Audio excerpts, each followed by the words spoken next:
Catherine stepped off the transport shuttle and felt the gravity of the Academy world pull at her shoulders.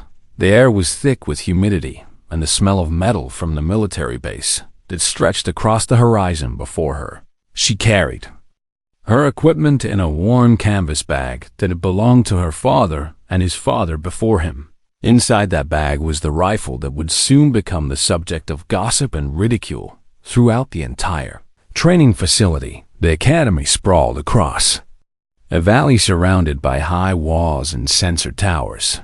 The facilities were state-of-the-art with holographic training grounds and automated weapons ranges that could simulate any combat scenario imaginable. Catherine walked past all of it and headed directly to the armory to check in with the quartermaster who would assign her to her training unit. When she arrived at the armory desk, a tall officer named Captain Hudson looked up from his computer terminal and smiled in greeting. Then his smile faded as Catherine placed her rifle on the counter. The weapon was old by galactic standards, made from actual wood and steel components that required daily maintenance and careful handling. The scope was mechanical with manual adjustments. The ammunition was hand-loaded, meaning each round had been individually prepared by human hands. Hudson picked up the rifle and turned it over in his hands. He was trying to understand what he was seeing. This was a weapon that belonged in a museum, not in the hands of a recruit training for modern galactic warfare. Where did you get this? Hudson asked, his voice carrying genuine confusion. I built it. Catherine said simply, I found the specifications in old human military archives, and I modified them based on my own understanding of how I shoot best. Hudson set the rifle down. Carefully, as if it might break, the Academy issues pulse rifles to all recruits. Weapons that are computerized and built for precision across multiple combat scenarios. Why would you bring something like this? Because I know this weapon. Catherine answered, I know how it feels in my hands. I know exactly how it will respond in any situation. I know that when everything else fails, this rifle will still work. Hudson signed the paperwork and allowed Catherine to keep the rifle, but he made a note in her file. The note was not complimentary. Catherine took her equipment and headed to the barracks, knowing that her choice had already marked her as different. The barracks were crowded with recruits from dozens of different worlds. Some were human, but many were not. There were tall Venetians with pale skin and 4 arms. There were stocky Krell with thick armor plating. There were slender Althi with their characteristic pointed ears and gray skin. All of them carried standard issue pulse rifles gleaming with fresh polish and modern technology. Catherine found her assigned bunk and set her rifle carefully in the locker beside it. Within minutes, recruits began to gather, curious about the new arrival. They saw her weapon, and their reactions ranged from amusement to pity. A human recruit named Marcus approached with a friend named Nathan. Both of them were tall, athletic, and confident in the way that came from having access to the best military technology Earth had to offer. What is that thing? Marcus asked, pointing at the rifle with obvious disdain. My rifle, Catherine said. That looks like it came from the ancient wars back on Earth. Nathan said, laughing. Did they not have weapons technology where you trained? Catherine did not respond to the mockery. She simply continued unpacking her belongings and preparing her space for the weeks ahead. She had known this would happen. The moment she arrived with equipment that looked primitive compared to everyone else, she had become a target for jokes and questions. The next morning, all the recruits were assembled on the training grounds for their first day of instruction. The weapons range stretched out before them, with targets at multiple distances and complexity levels.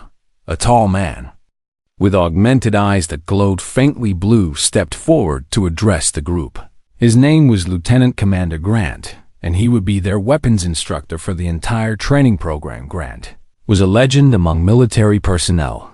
He had served in 7 different conflicts and had survived circumstances that should have killed him. His augmented eyes were a result of combat injuries that he had refused to let stop his service.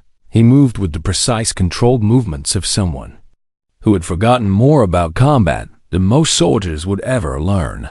You are here to become soldiers worthy of serving the Galactic Coalition. Grant said, his voice carrying the weight of absolute authority. That means learning to use the weapon systems provided to you by the most advanced technologies in known space. Any deviation from protocol is unacceptable. Any recruit who cannot master standard issue equipment will be removed from this program.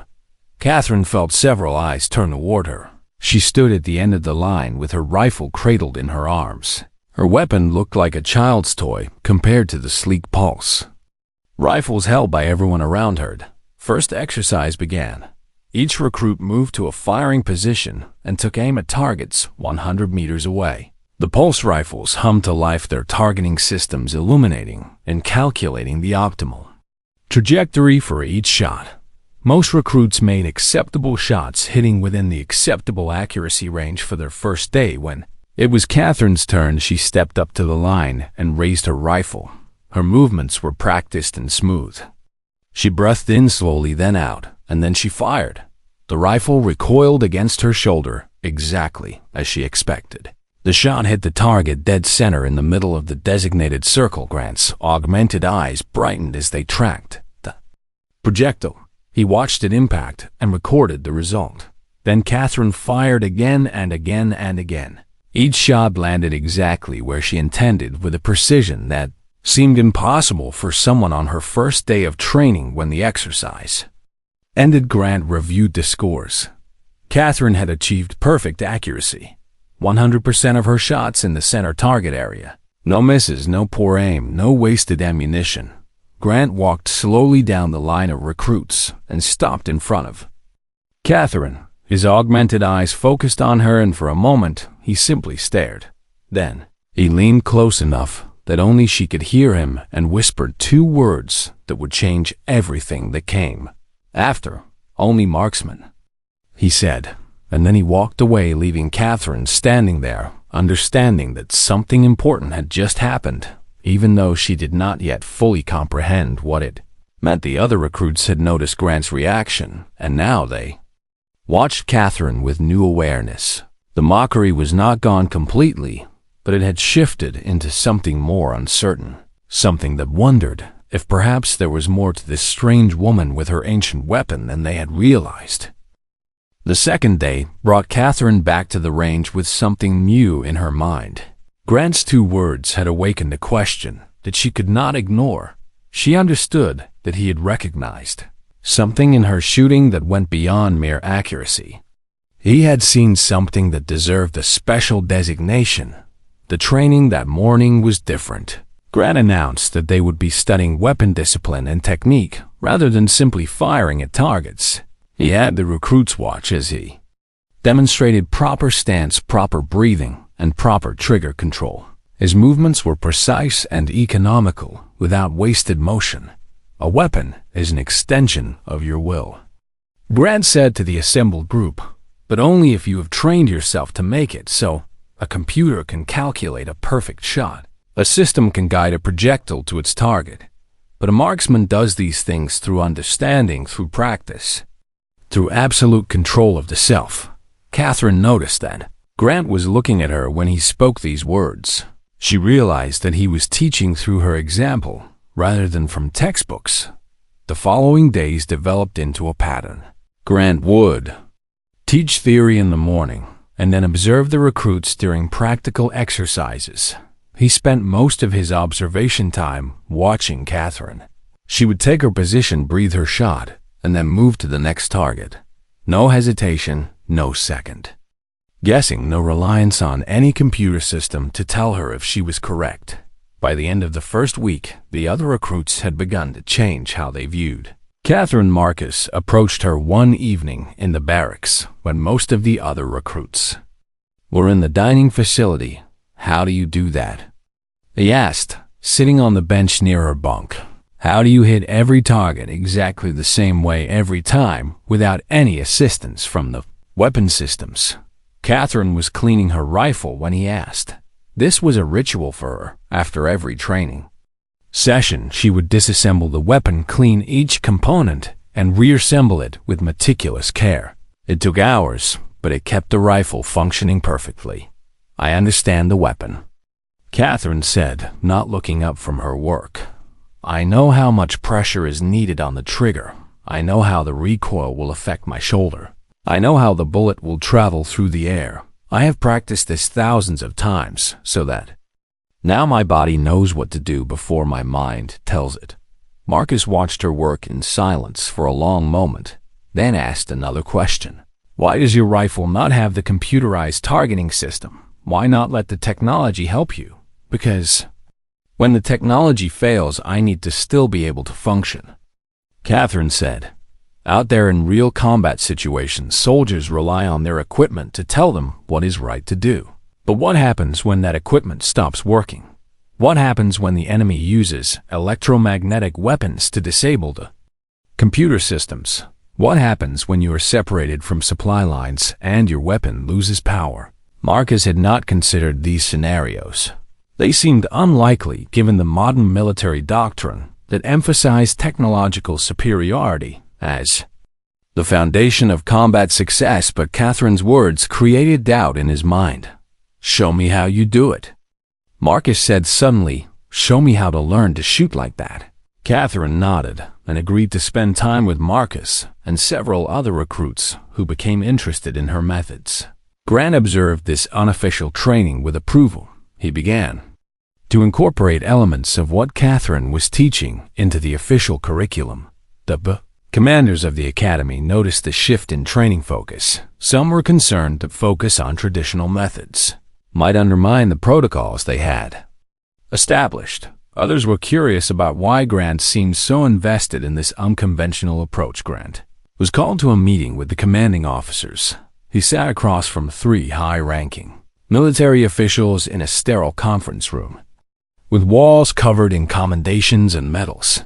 Your training methods have become unconventional, the senior commander said. Her name was Colonel Thrace, and she had authority over the entire academy. You are teaching recruits to ignore the advantages of modern weapon systems. Why? Grant did not hesitate in his response. Because a soldier who understands only technology is helpless without it. But a soldier who understands the fundamentals of combat can adapt to any situation. With respect, Colonel, I have seen officers with the most advanced weapons fail in combat situations where equipment became unavailable. I have seen soldiers with inferior technology prevail because they understood their weapons and themselves. Colonel Thrace leaned back in her chair, considering his words. You are training them to become marksmen, she said. It was not a question. Yes, Grant confirmed, and specifically, I am training them to become the kind of soldiers who can operate when everything fails, when the galaxy does not work in our favor, when our advantages are stripped away. The Von meeting ended without resolution, but the commanders did not forbid the training. They allowed Grant to continue because the results were undeniable. Recruits trained under his methods showed remarkable improvement in accuracy and control, even when equipment malfunctioned. Catherine, meanwhile, continued her routine of perfect practice and endless refinement. She began to understand that becoming a marksman was not about becoming better than everyone else. It was about becoming the best version of herself possible. It was about dedication to a standard of excellence that did not depend on anything external. One afternoon, Grant asked her to stay after training. The range was empty, except for the 2 of them. The targets stood silent in the distance, waiting for the next volley of shots. You know what only marksman means, Grant said as they stood together looking out at the range. I think I am beginning to understand, Catherine replied. It means soldiers who can operate independently, who do not depend on systems that might fail, who have trained themselves so thoroughly that they become reliable in any circumstance. Grant nodded slowly. It means more than that. It means soldiers who will be sent to the hardest missions, the ones where standard methods fail, where technology fails, where desperation requires someone to excel in ways that seem impossible. It is an honor, and it is a burden, because you will always be expected to succeed when others would accept failure. Catherine looked at her rifle in her hands. The weapon had become as familiar to her As her own body, the modifications she had made suited her perfectly. Each detail matched her shooting style. "I understand," she said. "I will accept whatever missions come. I will prove that humanity does not need to copy alien technology to be superior. We just need to know ourselves better. We just need to understand our own capability." Grant smiled for the first time. Since she had known him, it was a smile of recognition and respect. Smile of someone who had found a soldier worthy of the burden that came with being called only for marksmen. The third week of training brought a significant change to the academy schedule. Grant announced that there would be a comprehensive evaluation exercise that would determine which recruits qualified for advanced assignments. The exercise would last 3 days and would test every aspect of combat proficiency that the recruits had learned. The testing ground was located in a valley away from the main academy facilities. It was designed to simulate real combat conditions with obstacles, weather variables, and unpredictable environmental factors. Grant briefed the recruits on what to expect, but he kept the specific challenges secret. The morning of the evaluation began with long-distance target acquisition. The recruits were positioned at 1 kilometer from their targets, with instructions to hit designated circles on a series of panels. The standard pulse rifles hummed to life as their computerized systems calculated distances, wind speeds, and environmental variables. Everything went smoothly for the first few hours. Then Grant activated a section of equipment that generated electromagnetic interference. The field was designed to disrupt the targeting systems of modern weapons technology. One by one, the pulse rifles began to malfunction. Their screens flickered, the targeting reticles vanished. The weapons became useless as their computer systems failed to function. The recruits panicked. Some tried to fire without targeting assistance, and their shots went wild. Others simply stood frozen, not knowing what to do without their technological advantage. Catherine's rifle fired, continuously unaffected by the electromagnetic interference. Her weapon was purely mechanical, no computers, no electronic systems to disrupt. She adjusted for wind by observation. She calculated distance by eye and experience. She fired with steady rhythm and perfect accuracy. Marcus was among the better performers, even as the other recruits around him struggled. He remembered Catherine's teaching about understanding the fundamentals. He adjusted his stance and tried to fire more deliberately. His scores improved, though not nearly to Catherine's level. As the day progressed, more and more recruits fell behind their baselines. Their expensive weapons had become liabilities rather than assets. Without computer assistance, they could not function effectively. Several recruits requested permission to stop, knowing they had failed the evaluation when Catherine finished her portion of the exercise. Her score was flawless. She had not missed a single target. She had demonstrated that a human using traditional methods could outperform recruits with superior technology in circumstances where that technology failed. Grant ordered all recruits to observe Catherine's final shots. He wanted them to see what was possible when training and discipline replaced reliance on electronic systems. Catherine was aware of the attention, but it did not distract her. She simply continued to do what she had been trained to do, what she had practiced thousands of times, until it became second nature. The evening brought formal reviews of the day's results. The commanding officers gathered in the Academy Command Center, where data was displayed on massive screens. The rankings were clear and undeniable. Catherine had achieved the highest score by a significant margin. Marcus was second, and the remaining recruits were distributed well below in terms of actual accuracy. Colonel Thrace stood looking at the data with arms crossed. "Lieutenant Commander Grant, I want a full explanation of these results," she said. Grant stood at attention. The recruits with advanced weapons performed well until their systems were compromised.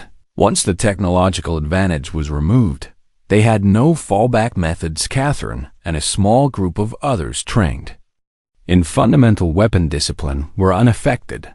Their scores actually improved under stress. because stress was something they had prepared for. Psychologically, another officer asked, "Are you suggesting that our entire training doctrine is flawed?" "Not flawed," Grant corrected carefully. "Simply incomplete, Colonel Thrace. When we send soldiers to combat zones that are protected by enemy technology capable of disrupting our systems, we are sending soldiers who cannot function without that technology. The galaxy is filled with species who possess technology that can jam our equipment, disable our weapons, and disrupt our communication systems." Thrace considered this information carefully. "What are you recommending?" "I recommend we integrate fundamental training into every recruit's education alongside technological training. Soldiers who understand both systems will be more adaptable, more resilient, and ultimately more effective in any combat situation." The meeting lasted 2 more hours, but by the end, Thrace had made her decision. The Academy would undergo curriculum changes. Grant would develop a formal program based on the principles he had been teaching, and Catherine would be promoted to senior cadet status, making her an instructor. For other recruits, the second and third days of evaluation continued with similar results. Catherine remained at the top of the rankings. Other recruits who had been training with her showed marked improvement, even as their technological advantages failed them. Grant noted which recruits demonstrated the capacity to learn the fundamental principles and marked them for special advancement. When the evaluation finally ended, Grant called Catherine to his office. The office was small and sparse, decorated only with citations and photographs from Grant's military service. Most of the photos showed him in combat situations, sometimes wounded, sometimes victorious, always focused. "You passed the evaluation at a level I have never seen before," Grant said to her. "You understood not just the training, but the philosophy behind it. You knew why you were learning what you were learning." Catherine sat across from him, feeling the weight of everything that had happened in just 3 weeks. "What happens now?" she asked. "Now you become an instructor yourself," Grant said. "But before that, I need to tell you something about what being marked only for marksmen truly means." He stood and walked to a window that looked out over the training range. "The Coalition military has various types of missions. Some require overwhelming force, where we bring superior numbers and technology to bear. Others require specialist soldiers who can operate in circumstances where normal military advantages do not exist. These are the missions for marksmen. The difficult ones, the dangerous ones, the ones where individual excellence determines success or failure." Catherine understood the weight of his words. The enemy will never expect to face a human soldier who can match their technological warriors without comparable technology. They will underestimate you, and that underestimation will be their vulnerability. Your rifle may look primitive, but you are anything but primitive. You are a weapon yourself honed through discipline and training, and that makes you dangerous in ways that no amount of technology can match. Grant returned to his desk and pulled up a classified file on his computer. There are deployments coming conflicts in remote sectors where the Coalition needs soldiers who can operate independently. Soldiers who understand that technology is a tool, not a requirement for excellence. When those assignments arrive, I will recommend you for the most challenging ones." Catherine felt something shift inside her. This was not just about becoming better at shooting. This was about becoming something that the galaxy did not expect from humanity. A soldier who proved that human capability was not measured in megawatts of technological power, but in the refinement of the self. "I am ready," she said simply. "I know you are," Grant replied. "That is why I gave you those 2 words weeks ago. Only marksmen are ready for what comes next."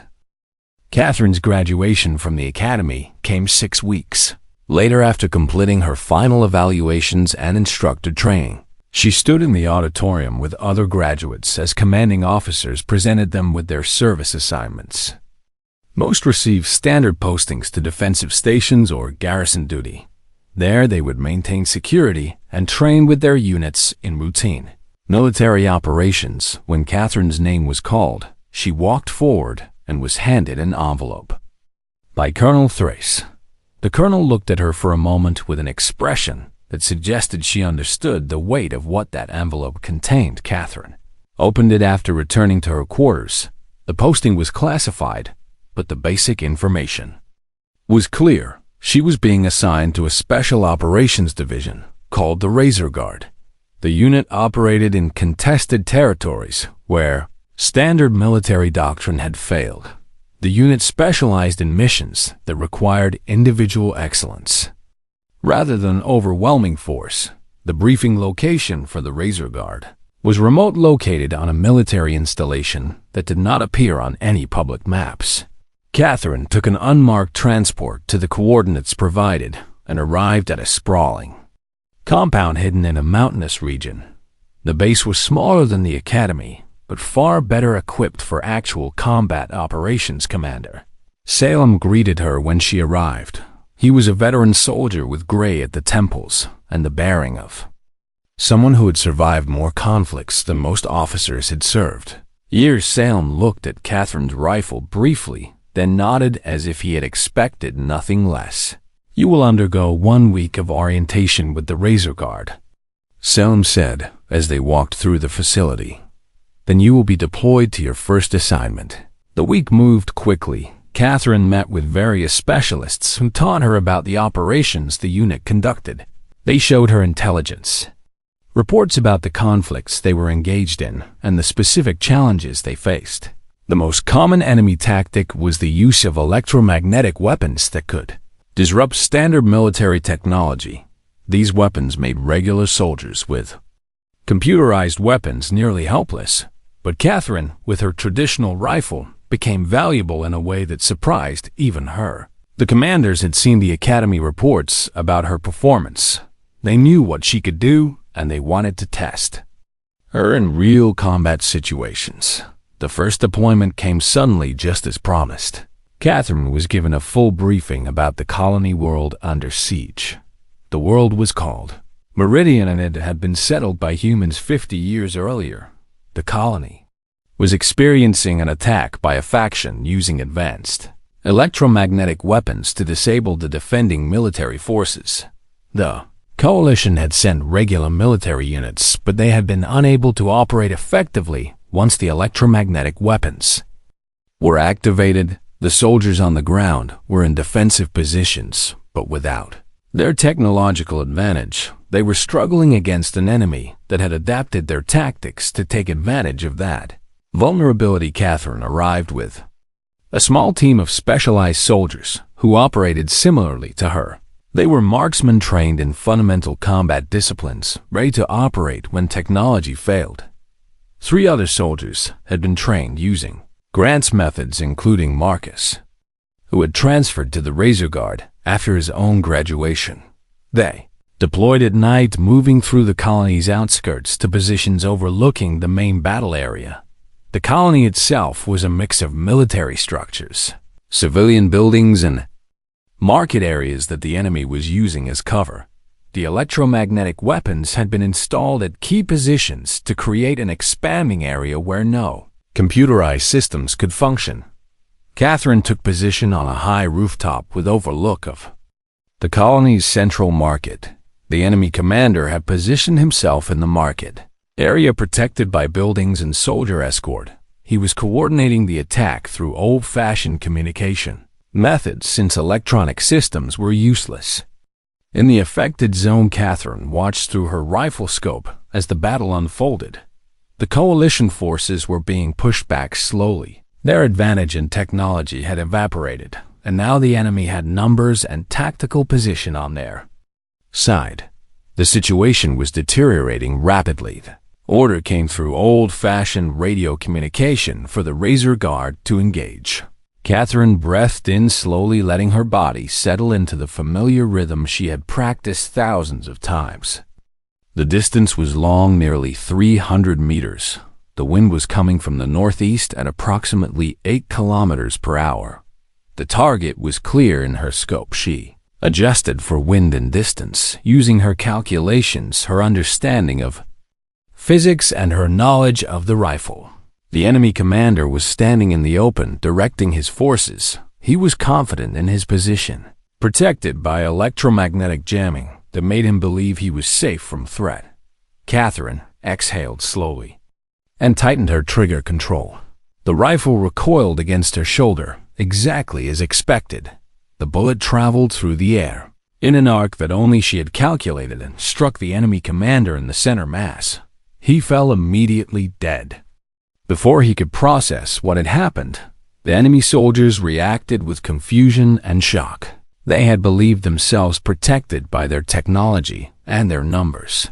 They had not accounted for a soldier with a rifle who could operate when all other weapon systems failed. The Razor Guard used that moment of confusion to advance. Marcus was beside Catherine, providing cover and support as they moved to new positions. The other soldiers were engaged across the market area, pressing the advantage that Catherine's shot had created. The battle shifted rapidly. Once the enemy commander fell, the coordination of their attack fell apart. The coalition forces, seeing the enemy commander down and the Razor Guard engaging with precision, began to push back harder.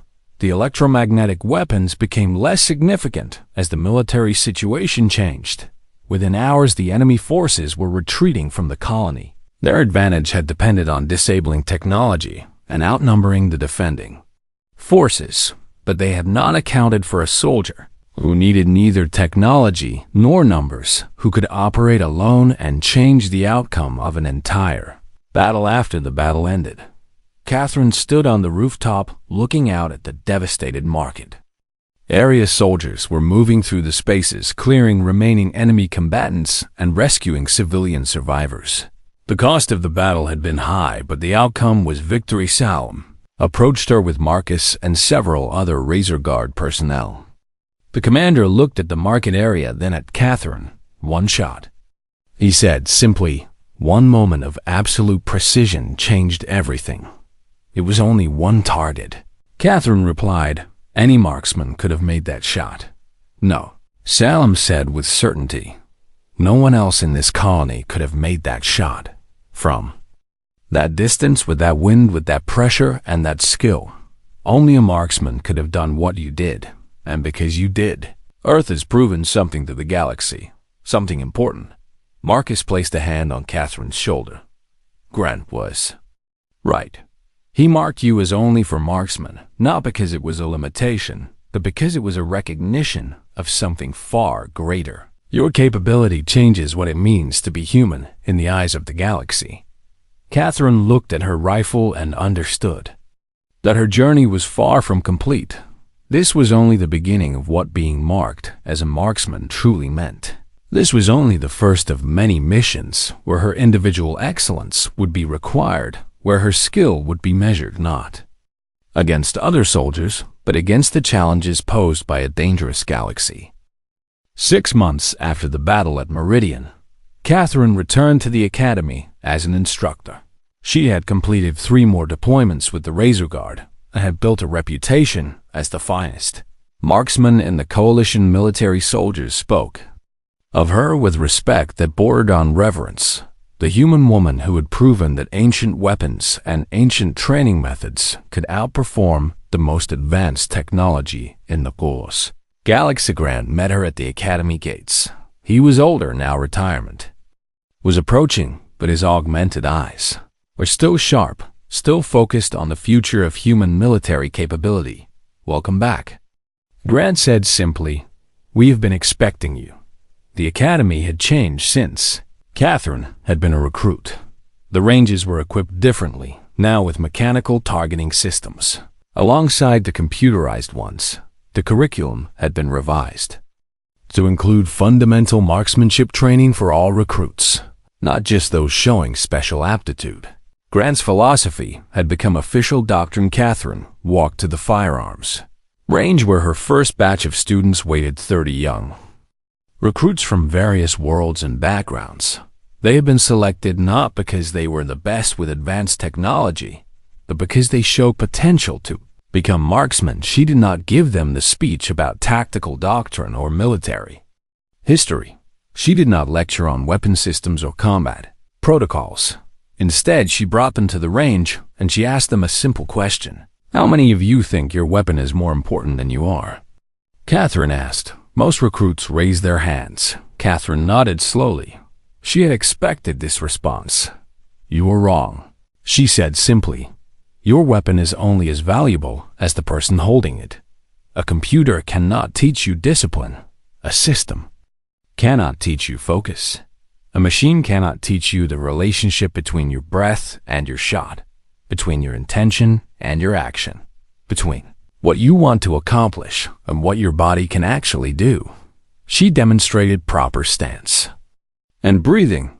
The recruits watched carefully as she showed them how to hold the rifle, how to position their body, how to control their breathing so that it supported rather than interfered with. Accuracy, I will teach you something the galaxy does not expect to learn from humans. Catherine said, I will teach you that we do not need to copy alien technology to become superior. We simply need to understand ourselves better. We simply need to train ourselves to the point where the weapon becomes an extension of our will, not a tool we hope will compensate for our limitations. The recruits began their training and Catherine worked with them day after day. She was patient but demanding. She showed them that marksmanship was not just about shooting accurately. It was about understanding themselves, their breath, their heartbeat, their reaction time, their ability to remain calm under pressure, their capability to make life and death decisions with absolute certainty. Marcus was now a lieutenant working directly under Grant as assistant instructor. He worked alongside Catherine, helping the recruits understand the philosophy behind the training. One afternoon, while Catherine was observing a particularly promising recruit, a young human named Sophie Grant approached Catherine on the range. You have made a difference here, Grant said to her. Beyond what I imagined when I first saw you with that rifle, you have changed how humans understand our own capability. You have changed how the Coalition views human soldiers. Catherine was watching Sophie take her shots.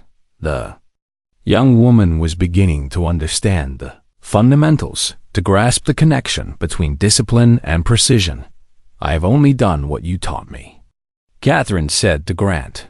You have done more than that, Grant replied. You have proven it. You have lived it. You have shown through your actions in combat that human excellence does not come from matching alien technology. It comes from something deeper, from understanding ourselves, from training ourselves beyond what even we think is possible, from building discipline into our very being. Grant paused and then continued. They are talking about you in the higher councils. They want to know how to replicate what you have done, how to create more soldiers like you, how to make human military capability something that the galaxy cannot ignore or underestimate. Then they must teach what you taught me, Catherine said. They must create recruits who understand that becoming a marksman is about becoming the best version of themselves, that it is not about the weapon, it is about the person holding it. Over the following weeks, Catherine established a formal program for advanced marksmanship training. Grant provided official support and resources.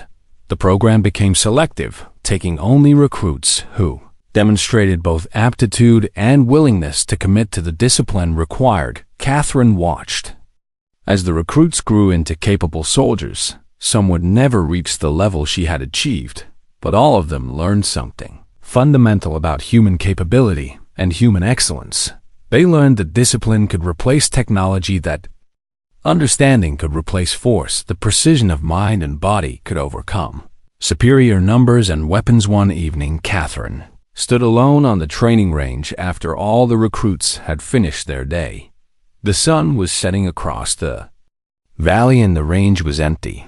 The targets stood silent, waiting for the next volley of shots. She thought about her journey from the moment she had arrived at the academy with an old rifle and the mockery of other recruits to this moment standing as the most respected instructor the Coalition had ever trained. She thought about Grant's 2 words and how much they had come to mean.